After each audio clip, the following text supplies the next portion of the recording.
नमस्कार, मैं परीक्षित थाड़ा और आज का हमारा जो टॉपिक है वो है Reserve Bank of India role and functions. भारतीय रिज़र्व बैंक की भारत में क्या भूमिका है और उसके क्या महत्वपूर्ण कार्य हैं, उनकी हम चर्चा करेंगे। उससे पहले रिज़र्व बैंक ऑफ इंडिया के बारे में हम कुछ जानकारी ले लेते हैं कि रिज़र्व बैंक ऑफ इंडिया की स्थापना रिज़र्व बैंक ऑफ इंडिया अधिनियम 1934 के तहत 1 अप्रैल 1935 को 5 करोड़ रुपए की ऑथोराइज्ड कैपिटल के साथ हुई थी। और ये 5 करोड़ रुपए की जो ऑथोराइज्ड कैपिटल है वो 100 रुपये के मूल्य के 5 लाख शेयर्स में विभाजित थी। 1 जनवरी 1949 को रिज़र्व बैंक का राष्ट्रीयकरण कर दिया गया और बैंक में सामान्य प्रबंधन और निर्देशन का कार्य 20 सदस्यों के एक केंद्रीय निदेशक मंडल द्वारा किया जाता है। इसमें एक गवर्नर होते हैं, 4 डिप्टी गवर्नर होते हैं, एक वित्त मंत्रालय द्वारा नियुक्त सरकारी अधिकारी होता है और भारत सरकार द्वारा नामजद 10 ऐसे निदेशक होते हैं, ऐसे डायरेक्टर्स होते हैं जो देश के आर्थिक जीवन के विभिन्न पहलुओं का प्रतिनिधित्व करते हैं। और 4 निदेशक स्थानीय बोर्डों के यानी लोकल बोर्ड्स के प्रतिनिधित्व करने के लिए केंद्र सरकार द्वारा नामजद किए जाते हैं। केंद्रीय बोर्ड के अतिरिक्त 4 स्थानीय बोर्ड भी हैं जिनके मुख्य कार्यालय मुंबई, जिसे हम बम्बई कहते हैं, कलकत्ता, चेन्नई और नई दिल्ली में है। फिर से सुन लीजिए, केंद्रीय बोर्ड के अतिरिक्त 4 स्थानीय बोर्ड भी हैं जो मुंबई, कलकत्ता, चेन्नई और नई दिल्ली में स्थित हैं। अब हम बात करें रिज़र्व बैंक का मुख्यालय कहाँ पे है, तो रिज़र्व बैंक का मुख्यालय मुंबई में है। वर्तमान में इसके अध्यक्ष कौन है, तो वर्तमान में इसके अध्यक्ष हैं शक्तिकांत दास, रिज़र्व बैंक के गवर्नर। इससे पहले कौन थे governor? Urjit Patel. Doctor M D. Patra, M K. Jain, B P. Kanungo तथा एन.एस. विश्वनाथन डिप्टी गवर्नर के रूप में कार्यरत हैं। 1 मार्च 2020 तक की ये स्थिति मैं आपको बता रहा हूँ। अब हम रिज़र्व बैंक ऑफ इंडिया के भूमिका और कार्यों की चर्चा करते हैं। तो हमने सुना है कि रिज़र्व बैंक ऑफ इंडिया के मुख्य कार्य जो कॉमन व्यक्ति के दिमाग में आते हैं कि एक तो नोट जारी करना होता है, एक ये सरकार का बैंक होता है यानी सरकार के लिए नोट छापता है, सरकार को जब पैसे की ज़रूरत होती है तो ये उसके लिए कार्य करता है। एक हमारे दिमाग में आता है कि ये मॉनेटरी पॉलिसी को बनाता है, तो मॉनेटरी पॉलिसी के द्वारा ये साख को नियंत्रित करता है मार्केट के अंदर। एक हम कह सकते हैं कि विदेशी विनिमय जो फॉरेक्स होता है, फॉरेन एक्सचेंज होता है, उस पर ये नियंत्रण का कार्य करता है और सरकार के बैंकर के रूप में तो कार्य करता ही है और इसे सब बैंकों का बैंक कहा जाता है। लेकिन विस्तार से जब हम चर्चा करेंगे तो देखेंगे कौन कौन से कार्य करता है रिज़र्व बैंक ऑफ इंडिया।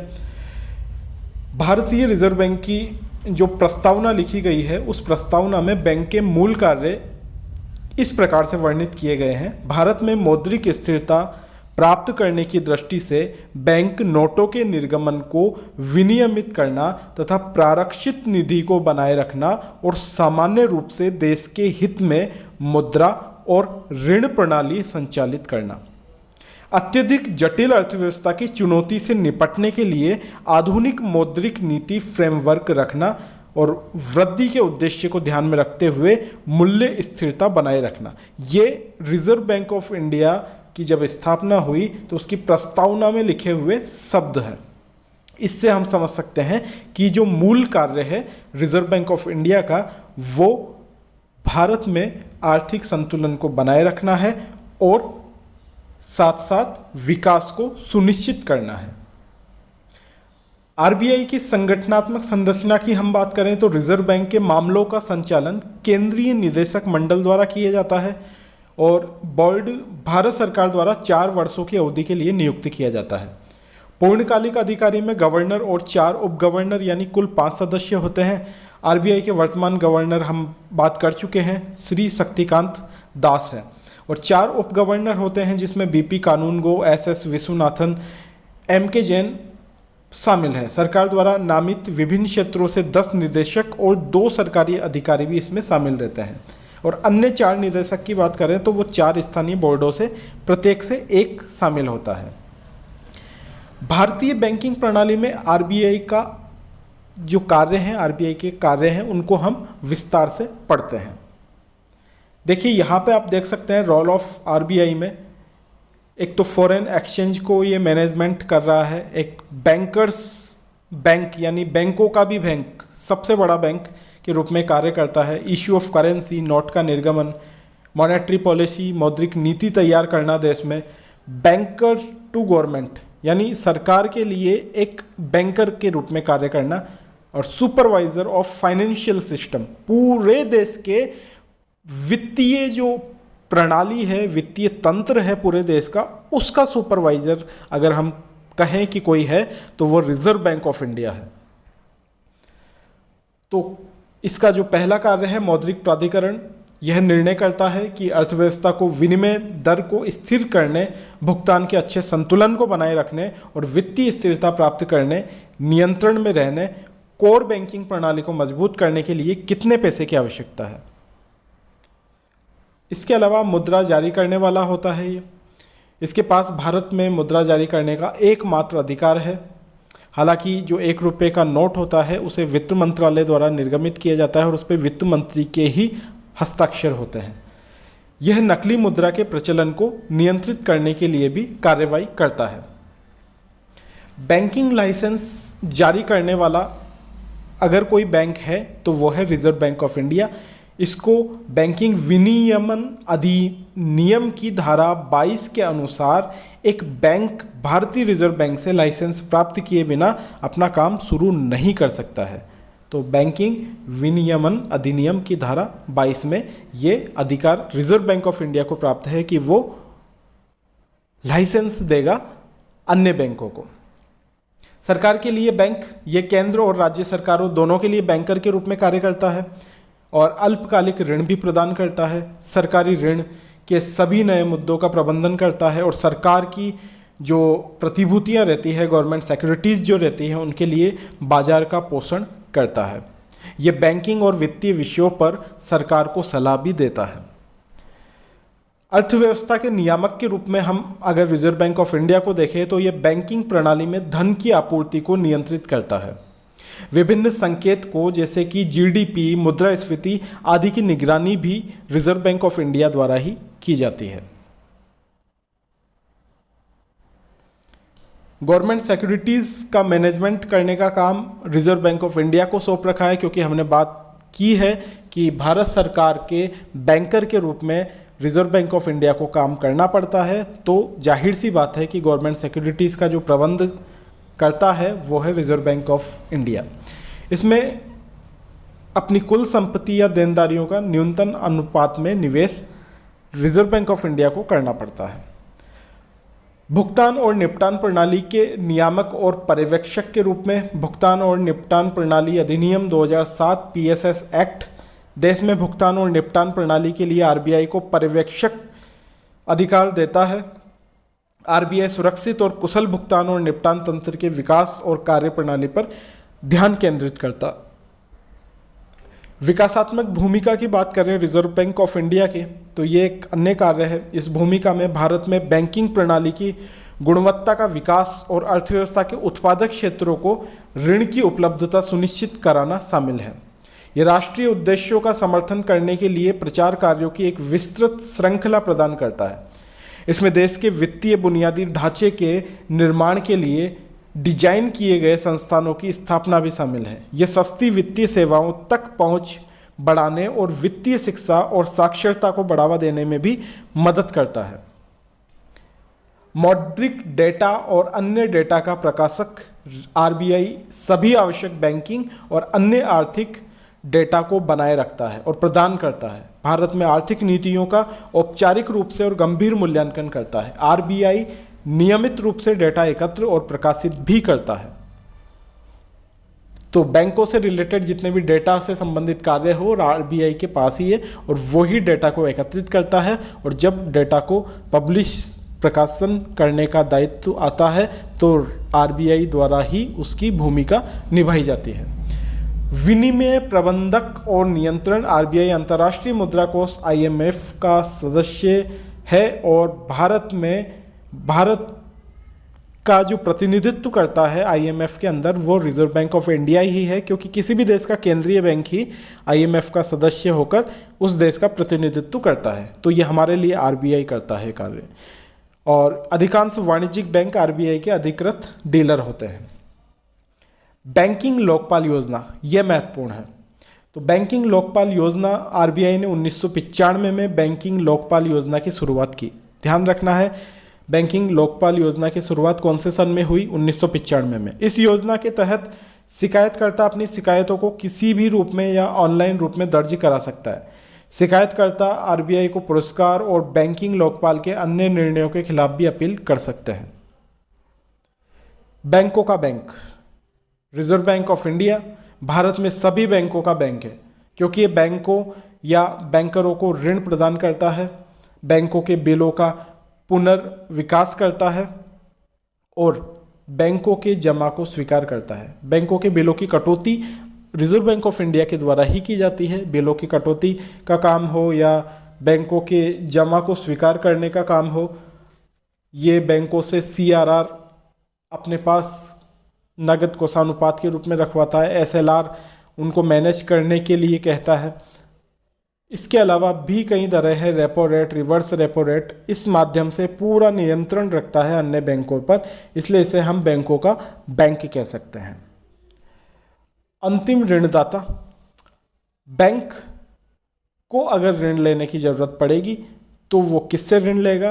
क्योंकि बैंकों का बैंक आरबीआई है, तो बैंक ज़रूरत या संकट के समय उनके पास जो प्रतिभूतियां होती है, योग्य प्रतिभूतियां, उनको आरबीआई के पास गिरवी रख देता है और आरबीआई इसके बदले में उन्हें उधार देता है। जैसे हम रिवर्स रेपो रेट वो दर मानते हैं जिस दर पर reserve bank of India loan लेता है अन्य बैंकों से, जबकि यह कहना गलत होगा, रिजर्व बैंक ऑफ इंडिया कभी लोन नहीं लेता, बल्कि वो एक्सेस जो मनी होती है उस एक्सेस मनी को अपने पास रखता है और उसके बदले में कुछ ब्याज अन्य बैंकों को देता है। और इसी तरीके से रेपो रेट वो दर होती है जिस दर पर reserve bank of India loan देता है अन्य बैंकों को। तो बहुत सारे जो दरें हैं, बैंक दर, रेपो रेट, ये बहुत सारी दरें हैं जिनके माध्यम से अन्य bank reserve bank of India से लोन ले सकते हैं और समय पर चुकाते हैं। इसके लिए उन्हें कुछ प्रतिभूतियाँ गिरवी रखनी पड़ती है, वो गवर्नमेंट सिक्योरिटीज़ ज़्यादातर होती है या गोल्ड के रूप में हो सकता है। सरकार का बैंकर और ऋण प्रबंधक, आरबीआई बिना किसी ब्याज के सरकारों की जमा राशि रखता है और भुगतान भी करता है और नए ऋणों को प्राप्त करने और सार्वजनिक ऋण का प्रबंधन करने में मदद करता है। सरकार के सलाहकार के रूप में भी आरबीआई कार्य करता है।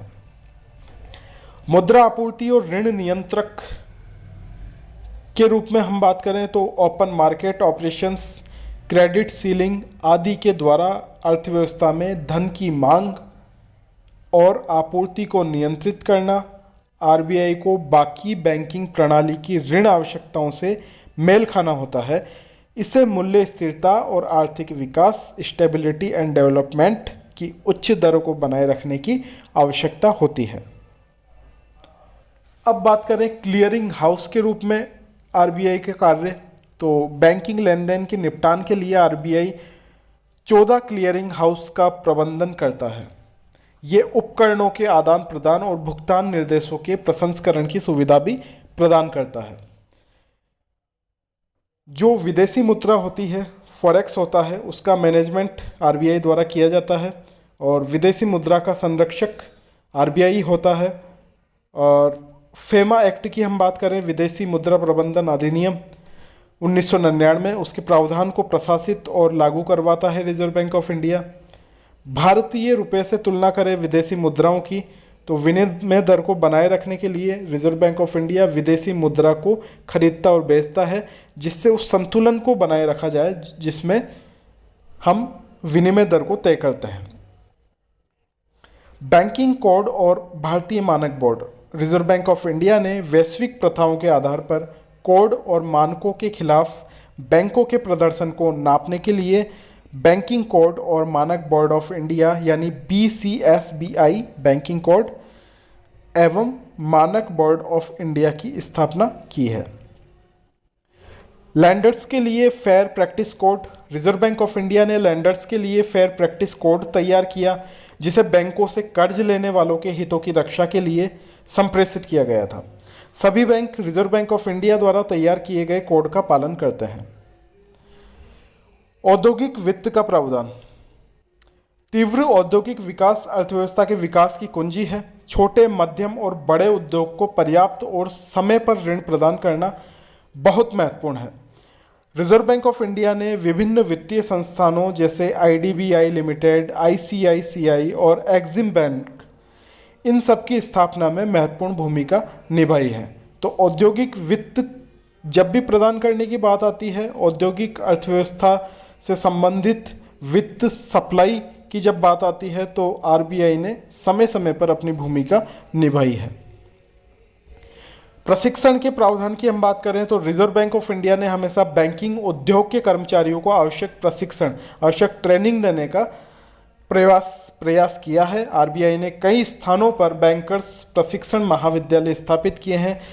हम बात करें NIBM यानी national institute of bank management की, बैंकर्स स्टाफ कॉलेज BSc और CAB यानी कॉलेज ऑफ एग्रीकल्चर बैंकिंग की। तो ये सब रिजर्व बैंक ऑफ इंडिया द्वारा बैंकर्स को प्रशिक्षण प्रदान करने के लिए खोले गए महाविद्यालय हैं। इसके अलावा और भी अन्य कार्य हैं रिजर्व बैंक ऑफ इंडिया के, जिन्हें रिजर्व बैंक ऑफ इंडिया नियमित रूप से करता है, जैसे साप्ताहिक बयानों को RBI बुलेटिन, मासिक और मुद्रा एवं वित्त पर रिपोर्ट के द्वारा सभी मौद्रिक और बैंकिंग डेटा एकत्र करता है और प्रकाशित करता है। अब हम बात करें रिजर्व बैंक ऑफ इंडिया के पर्यवेक्षी कार्य की, जो वो पर्यवेक्षक के रूप में करता है। तो उसमें पहला कार्य है बैंकों को लाइसेंस प्रदान करना और नई शाखाओं की संख्या पर नियंत्रण रखना। इसके अलावा बैंकों का जो समय समय पर निरीक्षण का कार्य है वो भी RBI द्वारा किया जाता है। जो नॉन बैंकिंग फाइनेंशियल इंस्टीट्यूट है उनको नियंत्रित करने का अगर कार्य हो और नॉन बैंकिंग फाइनेंशियल इंस्टीट्यूशन को मौद्रिक नीति के काम के लिए मना नहीं किया जाता है। RBI को उनके कामकाज के बारे में NBFI को निर्देश जारी करने का अधिकार है। डिपॉजिट इंश्योरेंस स्कीम का क्रियान्वयन। छोटे डिपॉजिटर्स के डिपॉजिट की सुरक्षा के लिए RBI बैंक की विफलता के मामले में डिपॉजिट इंश्योरेंस स्कीम को लागू करने के लिए काम करता है, 1 लाख से नीचे के बैंक जमा के लिए। इसके अलावा RBI के कुछ ऐसे कार्य हैं जो उसके लिए प्रतिषेध हैं। उसमें पहला कार्य है कि वो किसी भी उद्योग, व्यापार, व्यवसाय को कोई प्रत्यक्ष रूप से वित्तीय सहायता नहीं देगा, अपना शेयर खुद नहीं खरीदेगा, जिसे हम बायबैक बोलते हैं, और किसी भी वाणिज्यिक और औद्योगिक उपक्रम के शेयर वो नहीं खरीद सकता है। सीधे बात करें तो शेयर मार्केटिंग में वो ट्रेडिंग नहीं कर सकता। और RBI कोई अचल संपत्ति नहीं खरीद सकता है बिना सरकार की अनुमति के, और शेयर्स और एसेट्स की सुरक्षा पर ऋण नहीं दे सकता है रिजर्व बैंक ऑफ इंडिया। ये काम अन्य कॉमर्शियल बैंक और अन्य बैंकों का है। रिजर्व बैंक ऑफ इंडिया इस तरीके के किसी भी कार्य को नहीं करता है। धन्यवाद।